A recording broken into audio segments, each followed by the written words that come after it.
मित्रों, उत्तर प्रदेश विधानमंडल का शीतकालीन सत्र आज से प्रारंभ हो रहा है। शीतकालीन सत्र में प्रतिभाग करने के लिए आ रहे सभी माननीय सदस्यों का मैं हृदय से स्वागत करता हूं। आज से 24 दिसंबर तक शीतकालीन सत्र में माननीय सदस्यों को सदन में अपने मुद्दों को उठाने,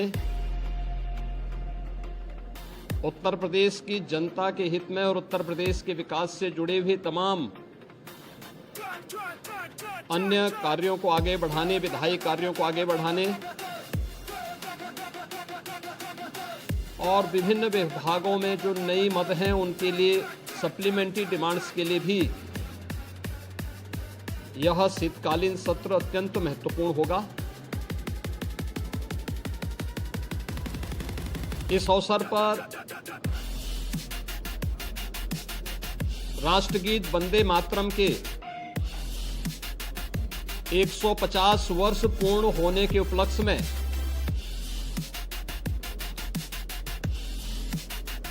एक महत्वपूर्ण चर्चा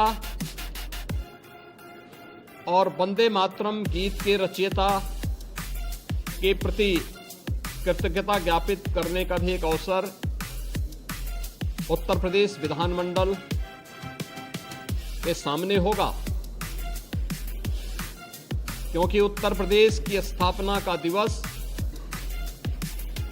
और राष्ट्रगीत के रूप में वंदे मातरम को भारत के संविधान के अनुसार मान्यता प्राप्त होने का नोटिफिकेशन एक ही तिथि इस महत्वपूर्ण इवेंट के लिए है और उत्तर प्रदेश की विधान मंडल में इस पे चर्चा इसलिए अत्यंत महत्वपूर्ण होगी। कल सर्वदलीय बैठक में हम लोगों ने सभी दलीय नेताओं से इस बारे में अनुरोध किया है कि सरकार प्रत्येक मुद्दे पर चर्चा कराने के लिए तैयार है। सरकार विकास से जुड़े हुए मुद्दों पर एक सकारात्मक रुख है और सभी दलों का हमें विधानसभा सत्र को संचालित करने के लिए उनके सहयोग की भी अपेक्षा है। देश का सबसे बड़ा विधानमंडल सुचारू रूप से संचालित हो और ये अब तक लगातार एक सही दिशा में आगे बढ़ा है, क्योंकि लोकतंत्र से जुड़े हुए पवित्र स्थल जब चर्चा परिचर्चा का विषय बनते हैं तो जन विश्वास पर जनप्रतिनिधि खरा उतरता है। हमारी इच्छा थी कि सत्र अधिक दिन चले, लेकिन माननीय जनप्रतिनिधिगण ज्यादातर वर्तमान में मतदाता सूची की जो विशेष पुनरीक्षण की कार्रवाई चल रही है इस कार्यक्रमों में लगे हैं और यह लोकतंत्र की शुचिता, पारदर्शिता और प्रभावी होने के लिए अत्यंत महत्वपूर्ण भी है। तो विभिन्न जनप्रतिनिधियों ने इस संबंध में अनुरोध भी किया था कि आवश्यक विधायी कार्य और सप्लीमेंट्री डिमांड्स के साथ ही कुछ महत्वपूर्ण अन्य कार्यों को लेने के बाद वंदे मातरम पर चर्चा परिचर्चा के उपरांत अगर इसे हमें आगे के कार्य के लिए SIR की इस कार्रवाई को जो भारत निर्वाचन आयोग के मार्गदर्शन में चल रही है इसके लिए समय मिल जाता, तो इसलिए इसे आज से 24 दिसंबर तक विधानमंडल की इस कार्रवाई का हमने सत्र रखा है और मुझे पूरा विश्वास है कि सत्र उत्तर प्रदेश विधानमंडल के साथ ही उत्तर प्रदेश के विकास के लिए एक महत्वपूर्ण सत्र साबित होगा। बड़ा महत्वपूर्ण सवाल है कि कोडीन का भूगर्भ मामले को लेकर के समाजवादी पार्टी लगातार सरकार पर आरोप लगा रही है, हर प्लेटफॉर्म पर आरोप लगा रही है। सरकार की तरफ से क्या कार्रवाई उनके विधायक होर्डिंग बोर्ड करा रहे हैं, क्या कहेंगे? देखिए,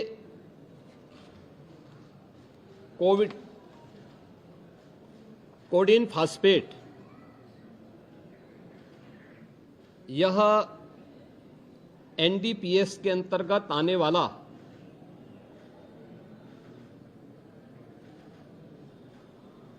एक औषधि है जिसका निर्माण कोडीन युक्त कफ सिरप यानी गंभीर खांसी के लिए कफ सिरप बनाने के लिए उपयोग होता है, लेकिन सेंट्रल नारकोटिक्स ब्यूरो के द्वारा इसे केवल उन्हीं औषधियों के निर्माण के लिए आवंटित किया जाता है। इसके लिए उसका कोटा, उसका आवंटन, ये सभी सेंट्रल नारकोटिक्स ब्यूरो के द्वारा तय होते हैं। इस मामले इसकी यह कफ सिरप तमाम जगहों पर नशीले पदार्थों के रूप में इसके दुरुपयोग की शिकायतों के बाद इस पे हम लोगों ने कार्रवाई की थी, क्योंकि अवैध रूप से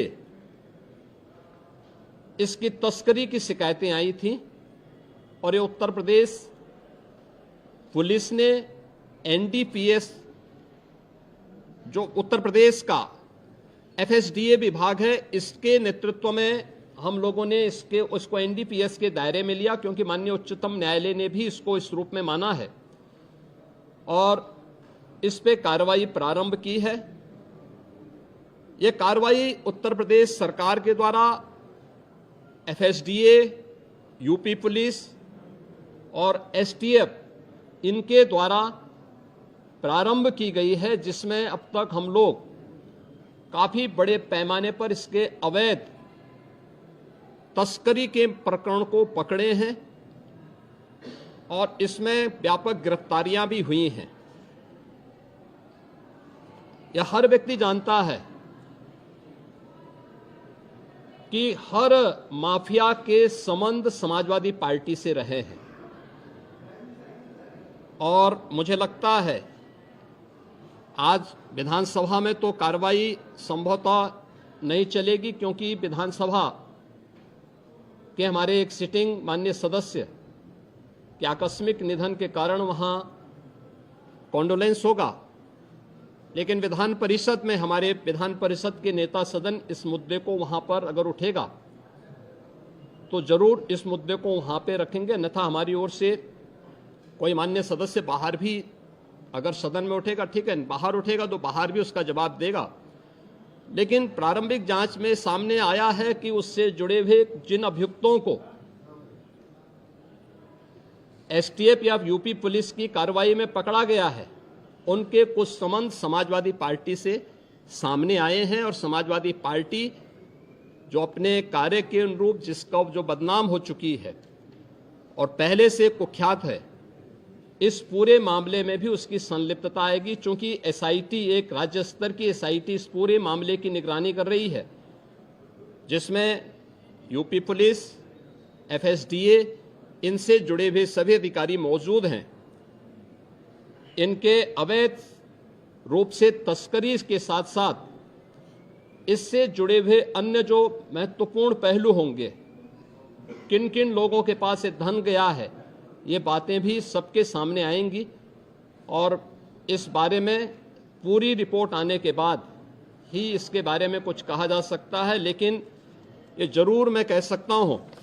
कि जो सपा प्रमुख के द्वारा कहा जा रहा है, ये वही स्थिति है कि यही कसूर मैं बार बार करता रहा, धूल चेहरे पर थी और आईना साफ करता रहा। यानी फोटो इनकी है उन माफियाओं के साथ, तो स्वाभाविक रूप से अवैध लेन देन में भी संलिप्तता कहीं ना कहीं सामने आएगी। जांच आने दीजिए, दूध का दूध और पानी का पानी सबके सामने आएगा। धन्यवाद जी। राजनीति की उठापटक, पुलिस प्रशासन का हालचाल, सत्ता सरकार बताएगा हर हलके का हाल।